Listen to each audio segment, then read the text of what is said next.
Football without fans is nothing. It can be the greatest game in the world. If there are no people there to watch it, it becomes nothing. Johnston. And a goal by Johnston. That makes it 2 by him. We were magnificent. Magnificent. Larson. Oh, he's in. Henrik Larsson. That is sensational. Nakamura. The game is over. The Rebels have won. He's done it! Garman's put it in, and without a doubt, the European Cup is on its way. We'll never stop. We'll stop at half time and we'll stop at the end of the game when we celebrate. Hello and welcome to another episode of the Jungle Gyms podcast. It's Sunday, the 6th of February, and it's the end of a very, very happy week for us. How are you doing, guys? All good, and I've just realised the wee tick at the bottom is for the Wednesday night game, so I need to change that on the fly here. What an idiot I am. One job, guys, one job. I'm telling you, see the last two games, oh my God, that's Celtic, that's the Celtic that I like, that's the Celtic that I love. I'm so passionate now, I'm so happy. Mate, some of the football, especially in that second half, it was sumptuous. There was flicks, picks, back heels, step overs, there was everything. So, thank you very, very much for tuning in. So, we are going to be talking about the Motherwell and Celtic game. We just won 4-0 there. I've got the Rangers against the Diet Zone in the background, so my apologies if I seem distracted. But, guys, what a game. 4-0 going on, 14-0. One hell of a game, and everything's coming together at the right time for Celtic. Moving into February, this is the important championship months. We need to put that good run of form together. We've came through the adversity, and now everyone's coming back. I know we're still waiting on Kyogo, for example, but everyone's in free-flowing, attacking football. It's brilliant. How would you sum up the game, mate? Much like the game the other day there on Wednesday night, it was an electric start to the game. We didn't have any hangover, which is a good thing thinking about European football coming up. We just went straight at the traps flying. We got a couple of goals early on. It was a great start to the game. It was nice to get the fourth goal in the second half as well, just to kind of show that we can still keep banging the goals in. We kept chasing for an extra fifth goal, even in the 89th, 90th minute. So we did. It was a fantastic game of football yet again to watch as a Celtic fan. This is football. This is what we're meant to be watching. Aye. Dazza, going into the game, obviously it was one of the ones where you beat Rangers at Parkhead, and it would all be for nothing if we didn't continue with that. If we didn't continue with that winning momentum, we needed to get the other 3 points. Guys, my phone is far too away, so I cannot see. So whenever we get the comments, and just read them out. So who's that one for? This is for Paddy. I didn't really want to read this one then.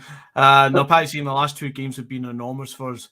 We could have scored 7 or 8 against them, and same again for today if it was for Kelly. I think he had about 6 saves despite not being able to stop Foden. To the viewers, our Paddy, he got visited by the tooth fairy, I believe, last night. So he's got a wee sore tooth. That's why he can't make it. But fuck it, well, we're still enjoying ourselves. Guys, what a game. So the actual lineup itself, a couple of changes. So we've got Hart in goals. You've got Taylor, Cameron Carter-Vickers, Starfelt, and Ralston at right back instead of Juranovic. Now in the midfield, you've got Hatate, McGregor, and Rogic comes in for O'Reilly, who's left on the bench. And then up front, you've got Giacomakis, the main guy in the middle. You've got Maeda on the left flank, and you've got Abada. You can't really drop Abada right now. Dazza, what did you make of the bench, and were you happy with the kind of changes? We've got a big squad right now. We're showing the depth we've got, and we can rotate. See, the thing is with me, right, I looked at that bench today, and that bench could have started the day in one. That's what I thought. I'm telling you, I've not seen Celtic looking with this. As Ange says in his post-match interview, if he's watched it with Sky, he said, this is something that I've just got the last few days with a full team coming back. But I'm telling you, I can't. I'm buzzing now, man. We Celtic, absolutely outstanding. Aye, it's really, really coming together. And as you said, the bench is very, very strong. Bain in goals. Bain on the bench. You've got Beaton, McCarthy, Jota, Mikey Johnson, O'Reilly, Forrest, Welsh, and Josip Juranovic. The depth is finally coming. It's there, and those signings in January have just really solidified it. So, McGinty, going into the game, what was your expectations? Much the same as Wednesday night. Again, I feel like I'm just going to repeat myself from Wednesday night. I expected us to come in as we did, coming out the traps flying, high intensity, high pace, looking for that early goal. And we weren't disappointed, really. The best thing about it is, Dazza and yourself are touching on there, is the depth in that team and on that bench is frightening. The three guys coming in on December 31st, and then obviously the wee winter break being pulled forward because of COVID, what was a blessing in disguise for us. It's allowed us to get guys like Jota back in fully fit. It's allowed guys like Maeda to have a little bit of a rest. Obviously, he went away as well, and Hatate to have a rest. But them coming in it's unbelievable, the difference between this time now and 6 weeks ago. We were dropping like flies. We didn't have a bench to look towards at times. You were bringing on McCarthy, and everybody's head was dropping. You could see him slowing down the game. Today, you're bringing on Beaton and O'Reilly. And yeah, Beaton's a little bit slower in the midfield than the rest of the guys who were on, Hatate and McGregor, but he didn't really change the game that badly, like negatively. It was a good additional change, kind of shoring the midfield up a little bit. Bring O'Reilly on is a great option. Lovely through ball he had during the game as well. But then you bring on Jota, and you still got Kyogo to come back. It's unbelievable. Even Forrest, I know Forrest isn't the kind of player that we expect him to be this season, but he's some player to be bringing off the bench.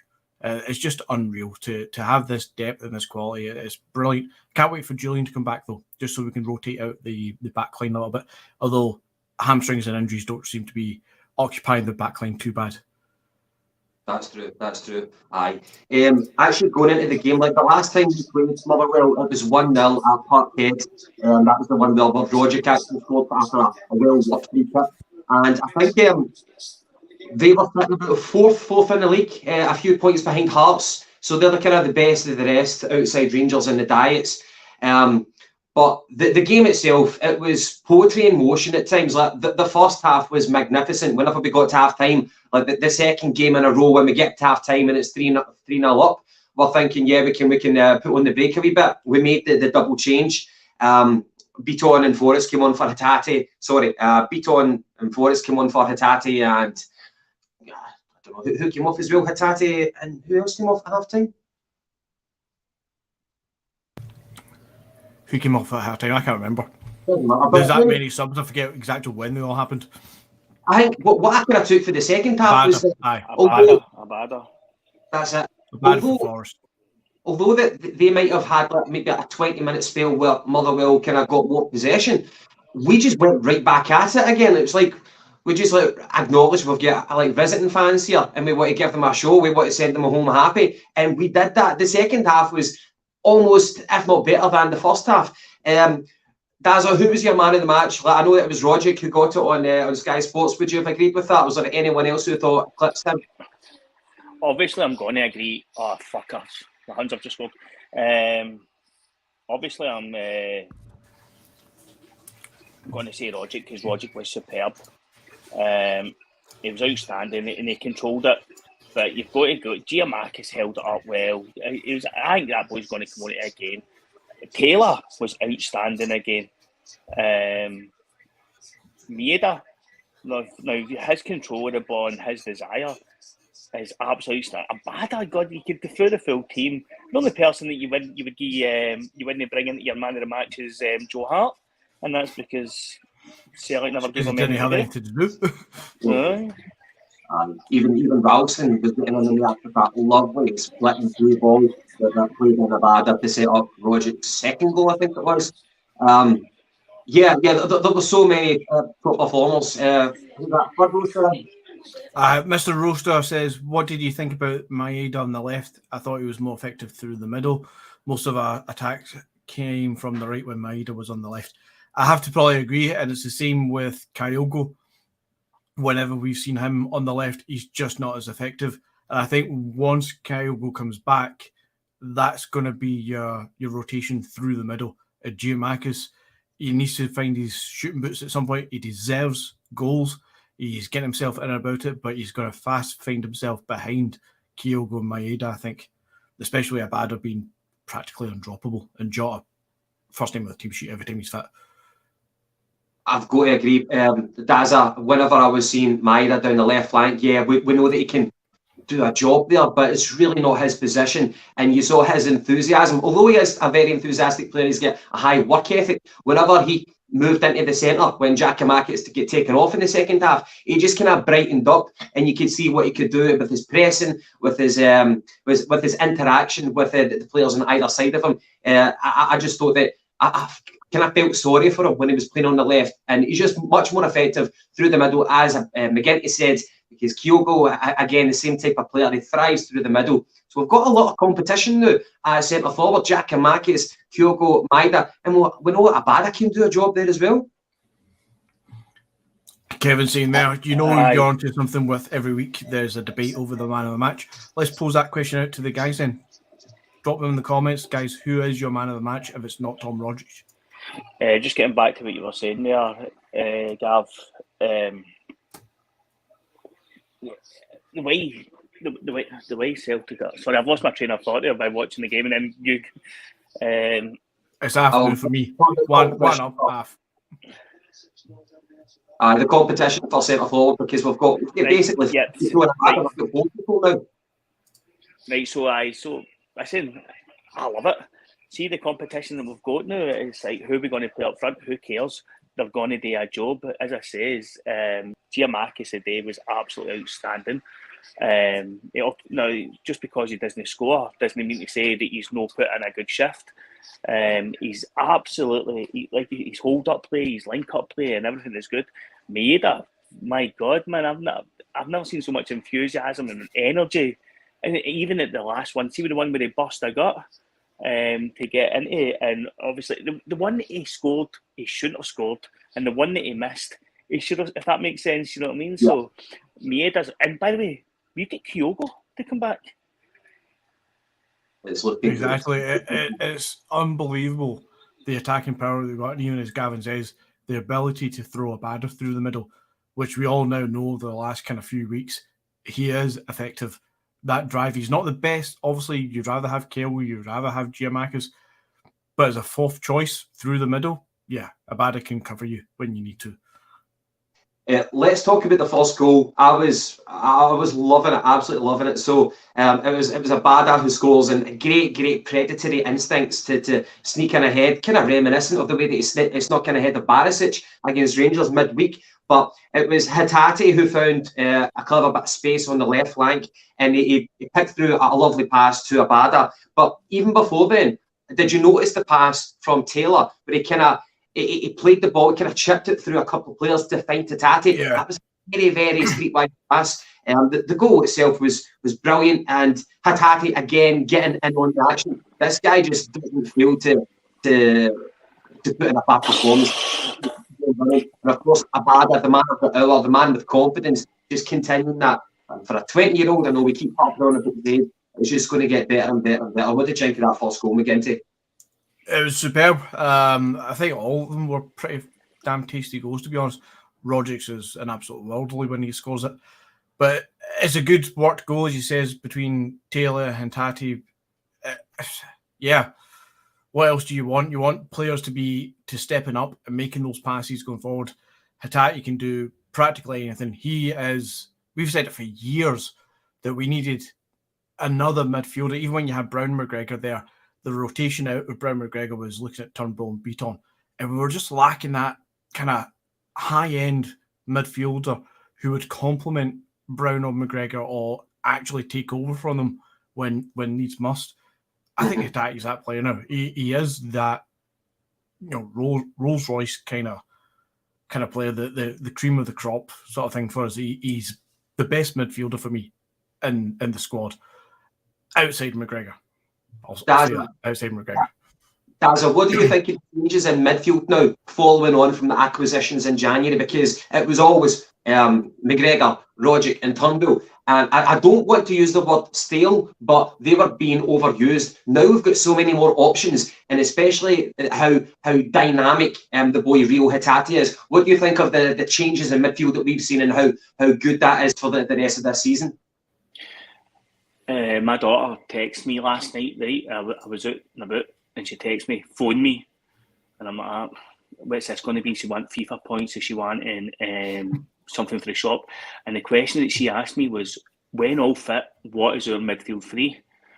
I'm glad I've had a wee bit of bring up Fudros just a little bit here. No, that one. Who's going to start in Pittodrie? And just to bring that up there, Dazza.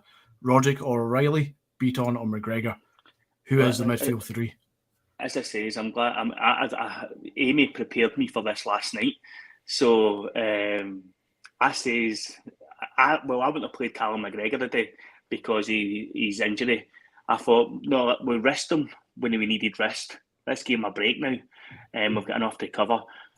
So Hatate, I think Hatate is the one that goes into the start regardless. No matter what now, Hatate is the one that goes in to start. O'Reilly, Rogic, McGregor. My God, man, I'm actually needing that. I'm need to pull the hankies here soon. Do you know what I mean? It's absolutely outstanding. See the choices that we've got now. Right, yeah. You could argue that midfield is our strongest position now. You could argue that and say, now we're electric in attack at times, and in defence we've got the best defence in the league. But maybe midfield is now our strongest part of the pitch. Beaton came in the day. Did we look weak? No. O'Reilly came on for who did O'Reilly? Because Rogic was still in the park. I thought O'Reilly would have come on for Rogic.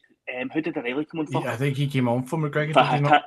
For McGregor, and it's still. Do you know what I mean? It was just like I'm telling you, man. It's like a Rolls Royce going forward. I know I'm buzzing. I'm sorry. If I'm coming across a wee bit much to a utopia now. It's just Celtic's done this to me today. Do you know what I mean? Celtic done it to me. That's a good excuse. It's a wonderful problem to have. The same way who plays up top once everybody's fit. For me, it's Hatate and McGregor as your central midfield pair, and Rogic sits in front.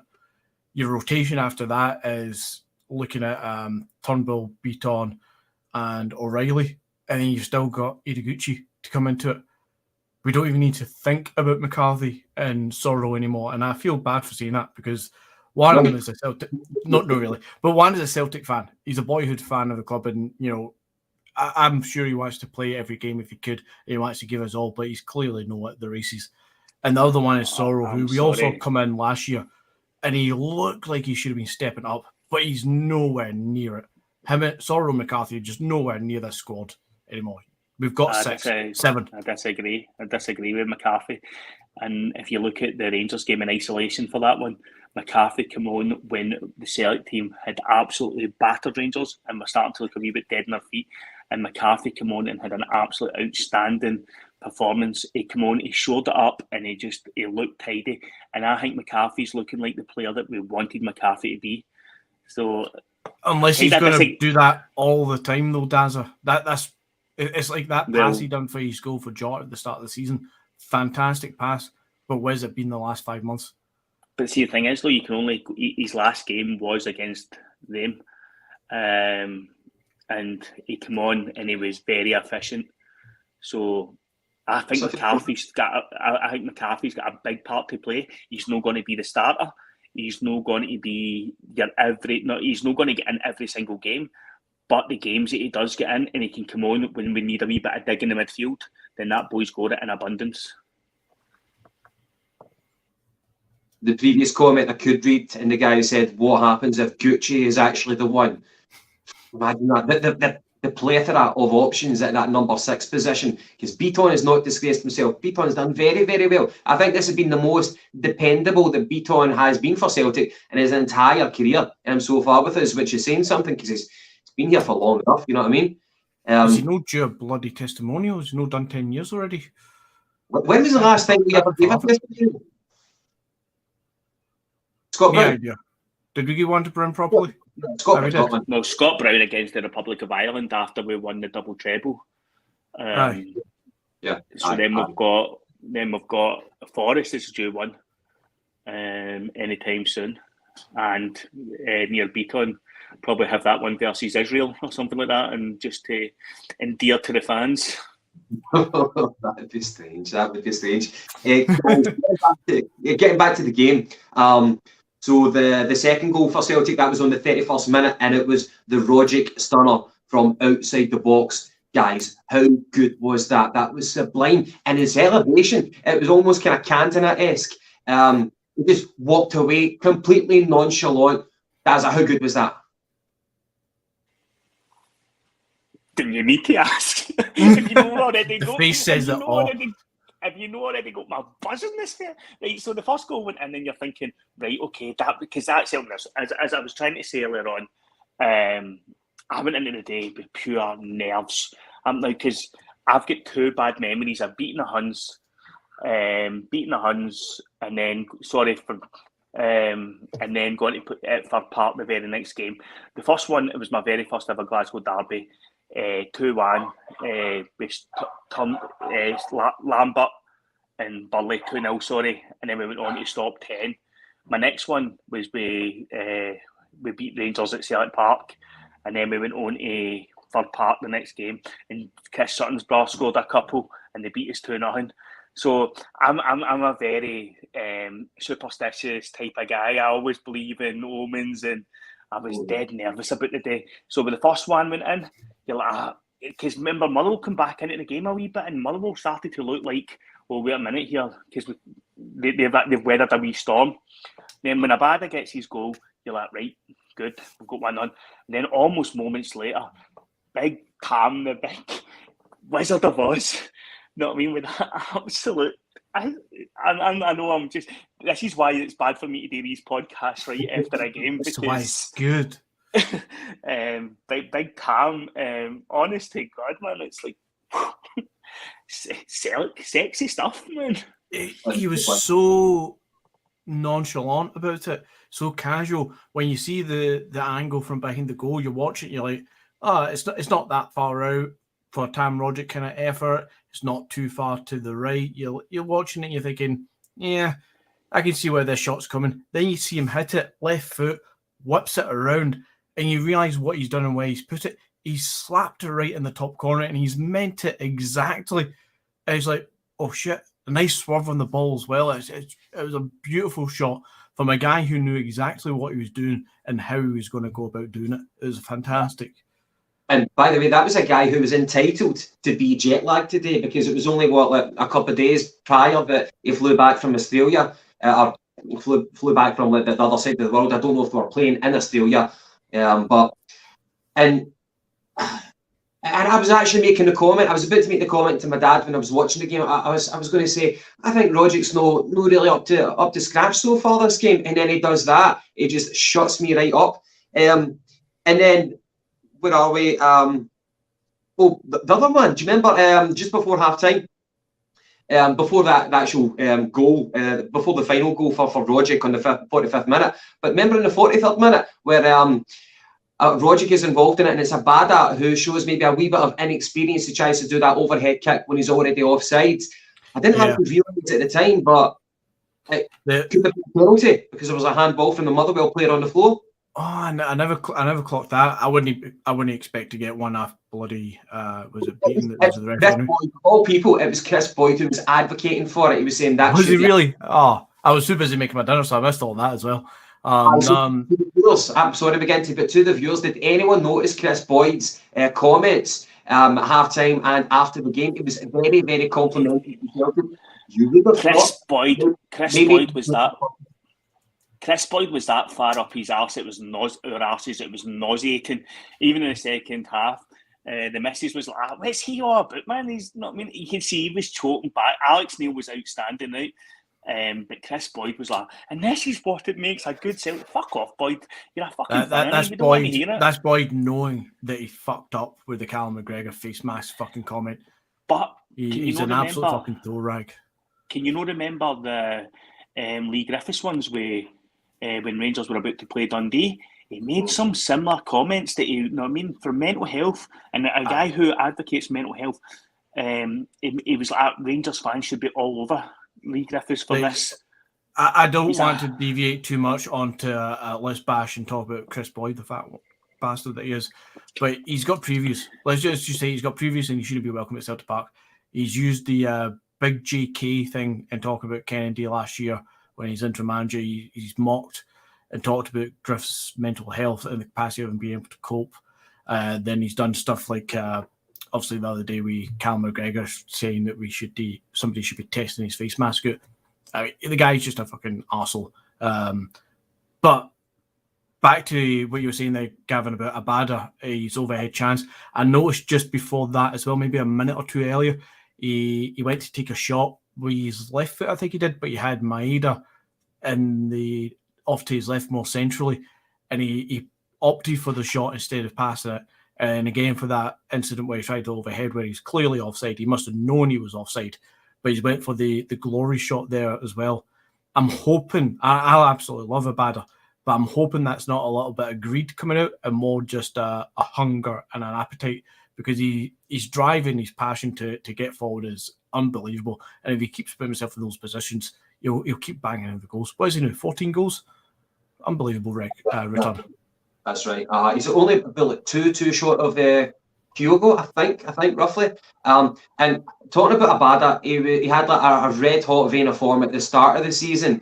Really impressed us, and then it went a wee bit cold. But now he's back again. The guy is getting the goals, getting it in the big important games. And as you said, like him maybe being a wee bit greedy at times. I think that is a sign of confidence. Whenever you're up and you fancy yourself at every opportunity, that's why maybe he wasn't passing it to his teammates, because he was backing himself to do that. And for a man of his age, that's a great sign for us. It's a sign of things to come.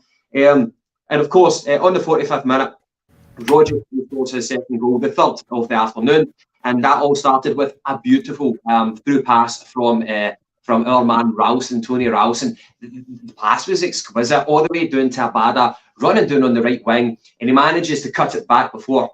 I don't know, he looked like he was up in Rose Ed by the time he managed to stop his momentum. And that was a beautiful comeback to Rogic, who fires into the top corner.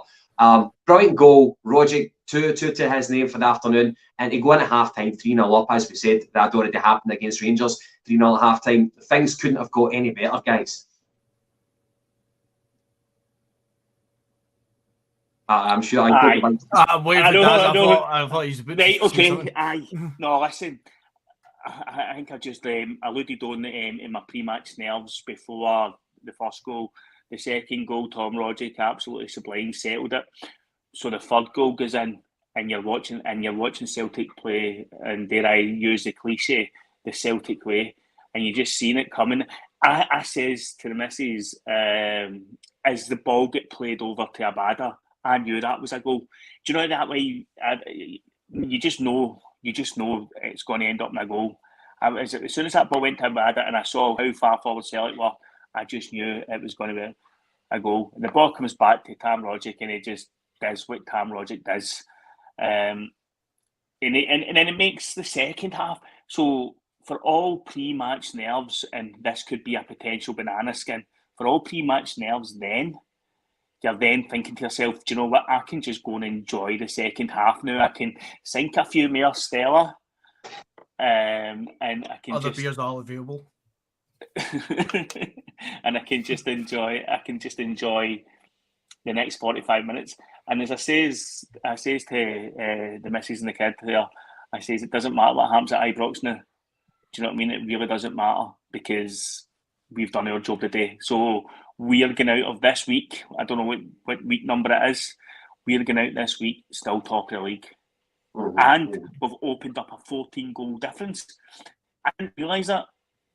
So they showed on Sky just before the game started as well, the difference between, was it pre-winter break to now? 4 games is played, so it's like 20 games in at that point, and we were 6 points behind. The goal difference was only a few goals in it or something. It wasn't too much. And then they showed you what it is today before we kicked the ball. And it's a swing of 7 points in 4 games that we've clawed back, that they've dropped, whatever we want to look at it. They've only scored 3 goals.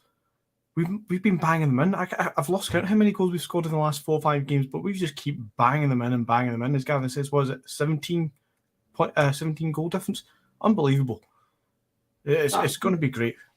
Very impressive. And again, because like the fixtures are coming thick and fast, you've got a midweek game and the weekend game, repeat. So it's very, very valuable. And what Dazza was saying about going in at half-time 3-0 up, the luxury of us being able to take off your Hatate, Abada, McGregor, Giakoumakis and Taylor and bringing on like for like, strength for strength. That's great for us in terms of the rotation because it's going to hopefully set us up very, very nicely for the Aberdeen game. There was no injuries today and that's what we need. We need a full, fit and healthy team, no injuries and everybody actually feeling as if that they're a part of the core group. That's great to see. The second half, so yeah, Motherwell did come into it to an extent. They couldn't have got any worse. So I think there's maybe like a 20-minute period where Motherwell felt as if that they were doing justice to their home fans. But after that, Celtic just kind of took a vice grip of the game again. And obviously, Maeda, who had kind of, I don't know about the word struggle, but he's not very, very fluent on the left, but he's much better in the centre. So whenever Giakoumakis came off and Maeda was up through the middle, he eventually gets his goal. And by the way, that goal that he scored, it was like a through ball for O'Reilly, I think it was, and he had Mugabe who tried to outwit, and then Mugabe goes down for a sliding challenge. Maeda's hit the shot off him, it deflected, and it went up and over. And by the way, guys, I've got to say, see whenever the shot deflected off him and it went up, I thought it was going over the bar. I was already on my feet and I did that. Oh my God, that was so close. At that point, I was looking away for the TV, and then the other guys in 11 and they just start jumping and laughing at me because I'd missed the goal. I was looking outside the back garden at that point. I felt like an absolute trooper. It was the ball came down with snow on it, didn't it? It just. By the way, I done the exact same as you, Gav. I looked into to see if any of my pals caught the ball in the stand, and I was having a look about, and then I just seen it coming down. By the way, it was a long time of flight, wasn't it? It was up and down for ages, but I just love it. Right. It reminded me of a penalty that I've seen on YouTube. I think it was like a football game in Thailand where it was a penalty and the guy hits the bar, scuds the bar, and he thinks he's missed it and the keeper runs off to celebrate, but eventually it comes down and then it just rolls back of the net. It was kind of like that. But Maeda, he gets his just rewards for all the hard work that he puts in. So he gets the goal, it's 4-0 up. And then, of course, like 2 minutes later, he misses a brilliant opportunity. It was much, much easier than the first one. I think it was like a sublime cross for Jota on the left, and it's kind of like waist height, but he manages to, I don't know if he put it over or put it wide, but I'm not too bothered. We're 4-0 up, and as long as he's getting chances, as long as he's putting himself in the right position, I'm happy with that. McGinty, how would you sum up Maeda's game today and the start of his Celtic career so far in general? Good. It's not been as blistering and as emphatic as what Kyogo was when he first came in, or Hatate. I think both of them have definitely taken the limelight off of Maeda, and I think Maeda was probably the one we were most excited about out of the trio. But he's been good. It was disrupted. He did have to go to Japan, so we'll give him that. Of course. But he's been good. His movement is unbelievable. His turn of pace is fantastic. Once he starts to gel, as Kyogo did with Abada and Jota, once he starts to gel with these players, he'll be phenomenal as well. I think he's going to bag a handful of goals before the end of this season. Kyogo will be well into the 20s at some point, as will probably Abada now. But next season with these three, let's hope we can get Jota in permanent as well. I think it's a good start for Maeda, and looking to the future with him, with that kind of crowd around him, I'm excited for it. It's definitely a frightening prospect for us going forward in a good way. Dazza, there were so many goal flashes and instances of attack and play in the game that it's easy to forget some of them. But do you remember the goal that was ruled out by Maeda? Maeda had the disallowed goal. It was like Giakoumakis. It was a bad pass back from the Motherwell defender, and Giakoumakis, I think it might have been a push on the back. He got a yellow card for it, and it was Maeda who kind of jumped in, took it around the keeper. Do you think that was a legitimate goal, or do you think the ref was right to rule it out? The refs are never right. That's where I start. No, it was a legitimate goal in my opinion. No, it was. That was, and then Giakoumakis touched him afterwards. The boy had already left his foot by that point. Yep. No, listen. I was on our wee group chat, and I went like that straight away. That was harsh as. Can I swear? You say whatever the fuck you want. I said, as I said on the group chat, that was harsh as fuck, and that is even without the green tinted glasses. Did you notice about that time there? The boy stopped, and all the boy stopped, and all Giakoumakis done was carry through his run, but the Motherwell player just stopped dead in his track, and then John Beaton bought it, and even by Beaton standard, that was fucking diabolical. That's a very, very fair comment, mate. Aye, the more I see it back, a bit kind of raging.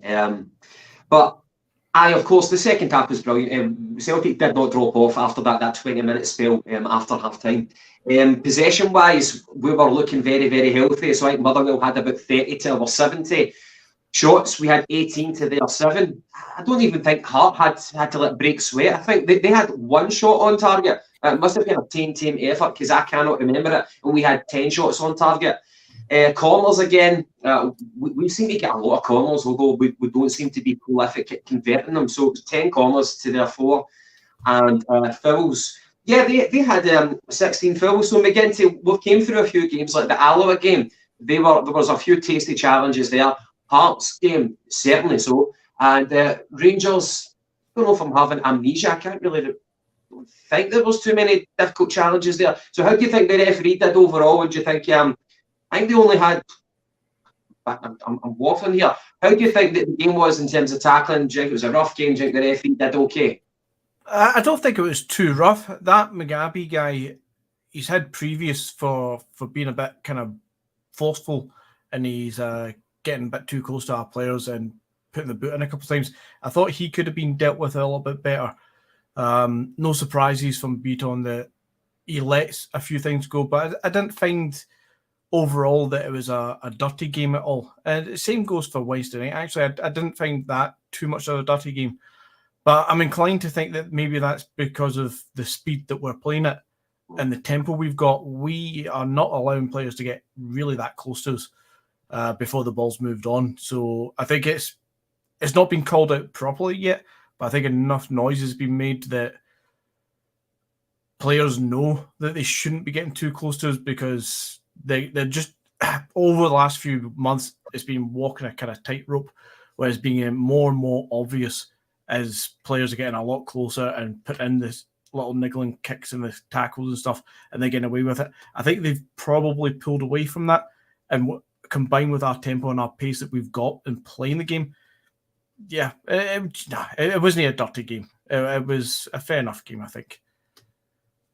One thing that I remember, I think it was mentioned in the second half after O'Reilly had been doing quite well. The commentator said something. He was talking about a particular stat that came up, that whole Moneyball thing, the kind of Moneyball period mentality. But he was saying that O'Reilly's name kept on coming up in the kind of the stats as one of the most kind of prolific midfielders in England. I don't know exactly what it was, if it was like goal involvements or pass completion.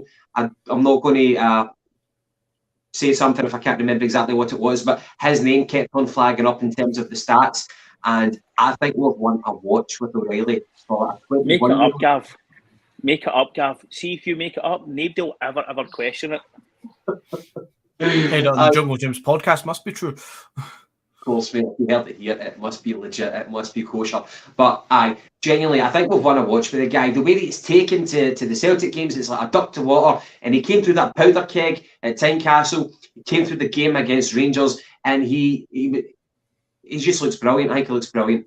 I've only got one small negative, and it's not even a real thing, because you can see it will get better anyway. But I found the other night he seemed a little bit slow in his reactions. So balls that were played maybe just a bit in front of him, or a loose ball that kind of, say they lost possession sort of thing, and he should have been kind of pressing high to win the ball back and stuff. I found he was just a little bit off the pace before he realised, oh, I need to go for that. But I think that will just come as he learns the tempo of the team. Other than that, his play's been unbelievable. His footwork is fantastic. It's not quite Rogic level, but his footwork's great. His range of passing is brilliant. He's got a good vision, and he's just going to get better and better as well. There's so many in the squad that are just going to get better and better. It's a really exciting time to be a Celtic fan right now. Let's look at Matt O'Reilly's first 3 games. Away to Hearts, home to them, and away to Motherwell, albeit he came on as a substitute. That's 3 potential powder keg games. That's 3 potential games where a fuck up can happen. And that boy has strolled through all of them. See if that boy goes up to Pataudry on next Wednesday and then does the exact same, we've got a player in our hands. Do you know what I mean? And I didn't realise about what you just said about the money ball. Now, like, it was high on. Whoever found him based on that, and then he brings it to this, what a find. What a find. I've been heavily critical of the Celtic board for the last few years, especially on the back of last season.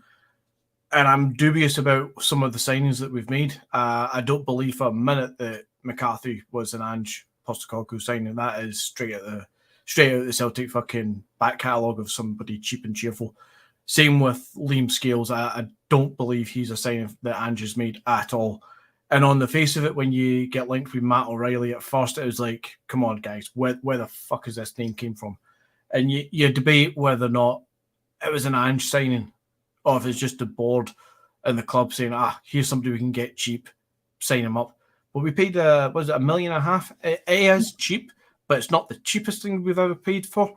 But judging from what we know about Ange, how he goes about scouting his own players, that he uses, what is it called, Y-Scout or MyScout? He uses some sort of database thing. And the way he talks about players that he wants in the club is about people who will fit his system, that bring attributes that he knows will fit in with everybody else in the thing. This is exactly what you said, Gavin. It's a moneyball kind of signing. We've looked at a player. What can he bring to the team exactly, and can he fit exactly in this setup? And he does. And there's no doubt, I think, that this is either the biggest coincidence in signings ever, because it's an Ange sign. This is an Ange sign all over it. I think this is Ange scouting players now in our kind of stratosphere. He's not just going to the Japan market, which is quite clearly what he had to do initially, and I'm brilliant for that. But he's now looking at, I think, at the UK market, and Matt O'Reilly's one of those guys that's piqued his interest in what a sign he's going to be. I think it's been one of the best Januaries that I can remember, on the park and off the park, in terms of the performances, the results, the points that we've clawed back in the title race, and of course off the park in terms of the astute signings. And begin to know that you were talking about it when Ange first joined Celtic. He had to go to that tried and tested market that he knew so well, which was his backyard in Japan, of course. But now he's had the time to look closer to the UK. And I get your scepticism whenever we're making a domestic signing, such as a guy from England. You're thinking, is it going to be one of the ones like a Shaw and Urugide, those kind of exploiting that market that we have been doing for so long. But no, this is a Postecoglou signing, O'Reilly. And he's really hit the ground running. So he's taken his time. He's been able to do his homework now on the domestic front in terms of signings, and it's really, really encouraging. Can someone read that out for me? I can't. Yeah, so this is from Spain Inside. I don't recognise the name myself, so I think maybe a new commenter. I feel like I'm in a fever dream. This squad, this manager, the relationship with the fans, the quality of new players, the absolute bargains bought, and the quality of players almost unbelievable. Thankfully, it is believable, and it's happening. Aye, and if you are a new viewer, thank you very much for checking us out. I hope you're enjoying the material content. Dazza, moving into the Aberdeen game. See, just going back to your last point there. Now, I think, as I've just said about James McCarthy, I agree he's a useful player, and I think an unfair example, and Liam Scales, I also think he's an unfair example there. So I disagree with you there a wee bit, because Liam Scales, for me, every time that he's been on the park, he's never let us down. James I agree, McCarthy, Liam Scales. Liam Scales has played well every time he's came on, but I don't think we can disagree surely in the fact that those two players were signed by Dermot Desmond and or the Celtic board over yes, Ange Postecoglou. No, you're probably right there. But the point I'm trying to make is these two players have absolutely been. It's easy to use them as whipping boys because of the said reasons. But James McCarthy is a very useful player, and as proven against Rangers on Wednesday night, Liam Scales, is every time he's come in, he's looked tidy in passing, he's looked tidy with the ball. And by the way, you get something against the Irish, now that I come to think about it. Not at all. Liam Scales, I think, is a player to be developed. He's came from the League of Ireland. I think he played 18 months of professional football. Before that, he was playing for his university team. So he's late in his development age-wise, but I think he's right early in his own development. And I think he's a player there to come out of him in the next season or two, hopefully. McCarthy, nah. We'll get some nice moments, I think, every so often from him, but he's far too slow. He plays the ball backwards more often than not. He's not an Ange sign. He doesn't fit in the system. He'll have good games every so often, but he doesn't fit this system for me. See, sorry, Gav. See, now that we're talking about this, and it's just an apology for me. As I said, you've got me on high utopia. You've got me, and I'm peak Celtic loving the now. How easy is it? Now, we're talking about a Motherwell game, and how many branches of this tree have we took off just because it's so good to be a Celtic fan now? It's so good, just loving what we're seeing. We can actually analyse everything. And this is from a Motherwell game. This is from a game that we have just won 4-0. And we've talked about Desmond signings. And do you know what I mean? I just love Celtic. I'm telling you, I know I'm coming across a wee bit full on, but... See if you were to do like a line graph and talk about the feel-good factor of where we are right now compared to the past 18 months. Like, the last 18 months, we're not pretty. But look at where we are right now. And we've got a man at the helm that we trust. We've got players who want to play for the club and who are still a very, very average. The nucleus of the squad, very, very young age. Things are looking so positive. And we appear to have a really good relationship between the chief executive and the manager. That cannot be overstated enough. That's a really, really important ingredient for our success off the park as well as on the park. McGinty, is everything coming together? Could this be the season where we show that Glasgow is indeed green and white? Yeah, for this season especially, and I'll not dive too much into my skepticism of the board and the backroom stuff, but for this season on the pitch, manager, players, fans, euphoria, it is all building. It's all going in a great direction. It's all leading to what's going to be a really exciting end to the season.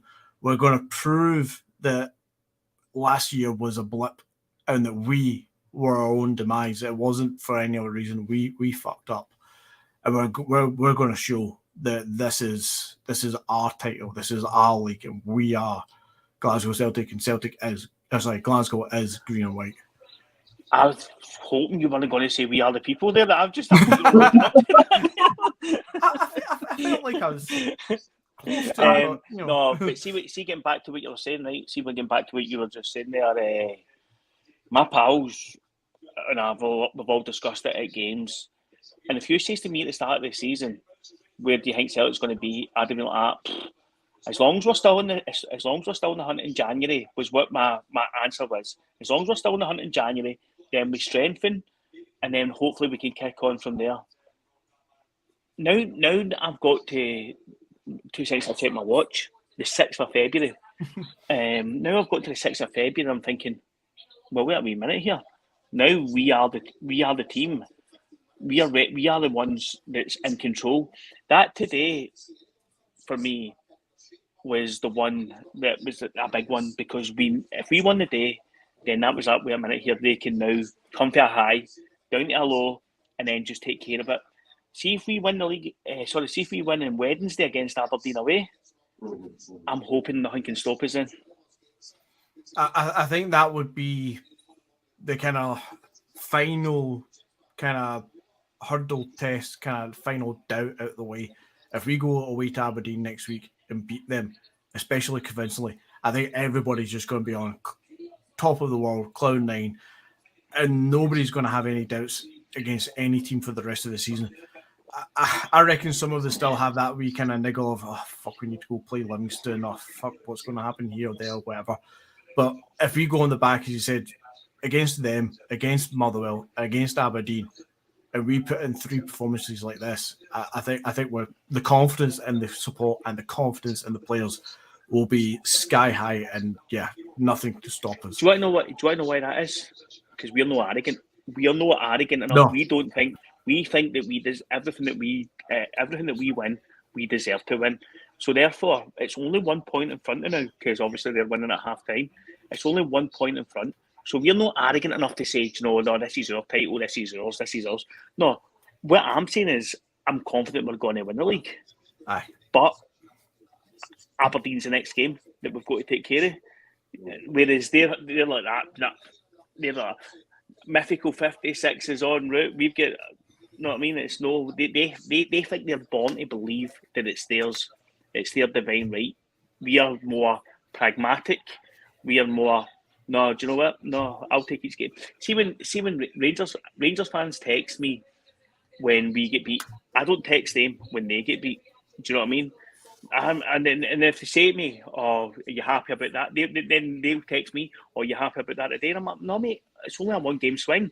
All we've done is just put ourselves the 1 game swing in our favour." Whereas, do you know, if that makes sense? Do you know? I'm talking about from our experience, it's hard to get to the top. That's one thing, but it's even harder to stay at the top, and that's what Rangers are discovering right now. We've got a captain in Callum McGregor who's been there, done it, and he's seen the mentality, the levels you need to put in daily in training and on the Saturday on the park. He knows what's required. And you remember after us beating Rangers at Parkhead, when they were going round doing the lap of honour, he was telling everybody, had a quick word with Joe Hart, he was telling everyone, don't go overboard, just calm down. Exactly. And that he knows it. He's walked that path, and he can show those behaviours to the squad. Tom, and again, I alluded to at the start of this recording. Tom Rogic, when he was asked, he goes, "How do you feel now that yous are the ones on top?" And Tom Rogic says, "We've been on top for the last decade. Our players know what it's like to be on top. We've dealt with it every time. It's 1 year. 1 year we weren't on top. We're back on top. So we know, we've got players in there that know how to be on top. And, do you know what? I just love it, man. I'm so excited. Do you know, I'll tell you what, and I'll tell you something now. See, if we lose the league this year, right, I will not be gutted. I'll be like, fair enough, it was lost. Because I'll tell you, see, if you were to say to me at the start of this season, now on a rebuild with a manager, I would never have envisaged how far we've come. So therefore, if we lose the league this year, it will only be pipped to the league. Therefore, I know that we've got enough in the locker now to go on to build another period of dominance. Moving on to the actual Aberdeen game itself, McGinty, what's your initial thoughts? What's your gut feeling? Will it be it's never cakewalk? You need to earn the right to use your ability to do what we saw tonight with this afternoon with the lovely sublime football. What are you expecting? A hostile reception for one? I'm expecting a hostile reception. I'm curious how Scott Brown will handle the game. But overall, I'm expecting us to start the game as we did the last few games. I expect us to be able to get a few goals, and I expect us to win the game outright. How did Aberdeen do? Aberdeen were playing yesterday, I think it was. I forget who they were playing, if it was Livingston or something. Beat 2-1. You beat 2-1, right? Was it by Against 10 men to Livingston, I think. Well, the onus is going to be... God, Daz, it's good to know you're Scottish football, isn't it? I appreciate that. So I don't think Stephen Glass has had the best start to his career as Aberdeen manager, so there's going to be a hostile reception. I'm not too worried about Scott Brown, with all due respect to him. I'm not worried about that. But the onus is going to be on them to put in a performance. Dazza, what's your gut feeling about the match on Wednesday night? Well, Aberdeen play 4 hard games a year. The two at Pittodrie with us. Amy must be watching the goals again. Sorry. The two at Pittodrie with us and the two at Ibrox, 2 against Rangers. That's their 4 hard games a year, and that's the games that they put everything into. So I expect no different from Aberdeen on Wednesday. I expect him to go full gun. I expect Lewis Ferguson, Johnny Hayes, Scott Brown, your man, the Mexican boy. I expect them all to be full guns blazing, ready for it. And again, it's my sceptical side of me, or my let's no count our chickens. I expect Wednesday night to be harder than today, even though I thought today was going to be hard. Yeah. So I think now we've got, as Ange said in his interview today, it's only recently we've got the luxury of a full team. I now expect us to try. We need to go there, and do you know what? For this Celtic team, we need to be winning it comfortably by half time, because, well, in fact, you know what? Because I reckon we'll still because the last 2 games. I'm sorry, I'm going on a tangent here. I'm sorry, boys. The last two games, we've had them over and done with, so we could afford to sit back. So I'd like to see us now tested. Maybe going into the Aberdeen game, maybe 1-0 ahead, and then just seeing if we've got the grit and determination to see it out. I know exactly what you're saying, Daz, and I fully agree with you. I feel like the last 2 games we've managed to stand off the game a little bit in the second half, know that the job was done, but we were never really tested either in that sense. I think we just managed to control the game and see it out, which is great to see.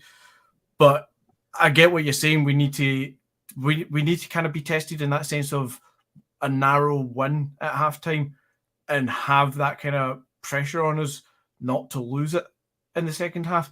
But at the same time, no, I still want us to be 3-0 up at halftime. Listen, mate, I want us to win 10 on every game, but no, it's going to happen at some point, surely. I just want to see where we are. I want now because I think now we're getting to see who Celtic are. And as again, I'm repeating myself a lot here. If you'd have said to me at the start of the season, this is where we're going to be, I would have bit your hand off for it, because we had a rebuild. Do you know what I'm talking about? We had a rebuild today, and I think we've rebuilt, and I think we've got a great foundations now. And if anybody hadn't heard Ange Postecoglou, then I'll tell you what, you need to pay attention. Now, I'm not talking about Celtic fans, obviously. I'm talking about teams from all over, because Ange Postecoglou is the real deal. Yeah. McGinty and me spoke about that in the last episode, and McGinty was saying that his dream would be for Ange to stick out as manager, and at the end of his tenure to go up into the board and be like a director of football.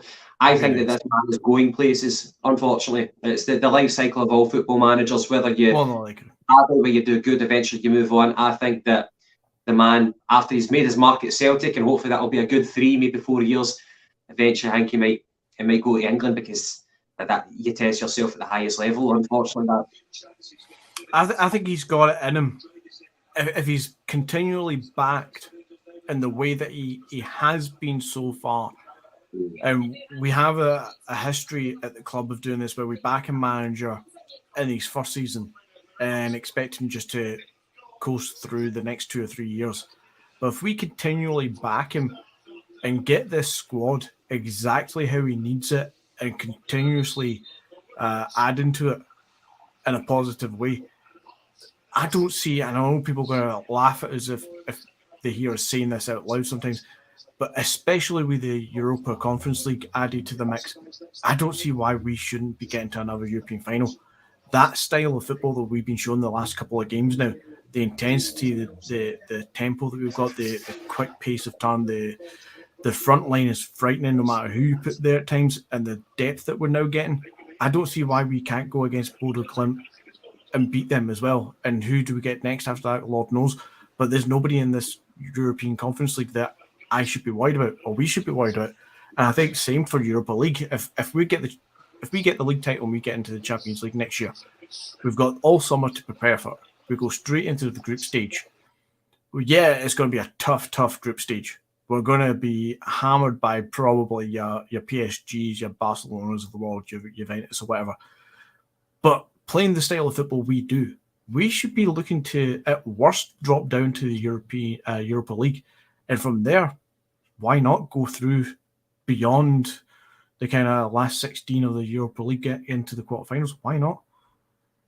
Mate, see if we win, I will lose my shit. I don't care if it's the most unfashionable cup since the Intertoto. I don't care. I will lose my shit if we get to the final and win. Well, see this Europa Conference. This is the first year that Celtic's ever played in it. And it's and it's on the 25th of May.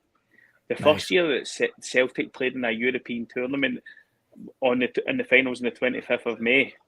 Well, we all know what happened then. Destiny. So, listen, I'm not going to get carried away. I reckon we've got a really good chance of beating this the Norwegians because A, we're on fire, and B, they've sold every cunt. Do you know what I mean? So they're at the end of their season. So they're post-season now and sold all their players. So I'm confident enough that we can beat this mob. And then just take it from there, each game at a time. I don't care. Just take it each game at a time. That's it. Right. Predictions. What have we got here? John Kalita saying that he doesn't think that Ange has signed all these players on 4-year deals to leave them all behind for somebody else, which is probably a good point. He signed 4 Japanese boys, which he knows at least one of them quite closely and personal. He's not going to sign them and bring them all over here for a one-hit wonder. He's got intentions of being here for a couple of years at least. Predictions. The Huns just got away with one there. Oh, that was a sitter. That's a sitter. Yes. Predictions: Aberdeen. Yeah. 2-0 Celtic. 2-0 Celtic. Bodo Glimt. 2-0 Celtic. Yeah. Right, well, we'll be doing there's a theme here. Pardon me? There's a theme here. 2-0. I'm happy. If a game is 2-0 until the end of the season, I'll take that. Into predictions for Wednesday night against Aberdeen. I feel like I got slated for saying 3-1 the other night against Rangers. So I'll not assume that we're going to concede. I'll assume we'll keep a clean sheet, but we'll keep going one better. I'll go for 5-0. 5-0. Aye, go for it. By the way, see this new Celtic team. Do you reckon Barkas could actually do well in it? Joe Hart said none today. No, I think Joe Hart has done a lot in the early part of the season to help settle that backline. I think he quietly now, and the backline itself quietly now goes about its business. And I'm filled with some confidence. Let's not put Barkas back in there. It was tongue in cheek. What about yourself, Gavin? Predictions for Wednesday night?